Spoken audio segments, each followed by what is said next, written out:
All right, U.S. companies are spending more money to put chief executives on private jets for personal use. Spending rose by 35% in 2021. That's the highest level since 2012.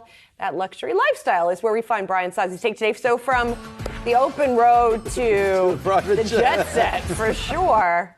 Wow. Wow is right. So some good data by ISS Corporate Solutions, and they found that 35%, it was a 35% increase among S&P 500 companies of those companies spending to put their CEOs and chairmen on private jets last year. It's the most recent data. Some of the biggest spenders were Meta and Lockheed Martin. Meta spent $1.6 million to put Mark Zuckerberg on a plane for his various personal travels. Number 2 on this list was Lockheed Martin and his CEO, James Ticklett, who had spent $1.1 million for private jet for personal use for its CEO. Now, look, we've covered business for quite a long time, and private jet usage has always been a thorny issue inside of companies. It has usually always been the first time or the first thing activist investors like to attack. You've seen a lot of companies pull back, but at the height of the pandemic, how else were you going to get around? If you're a corporate chieftain, you still had to go visit sites and talk to employees in some form, hence the increase here.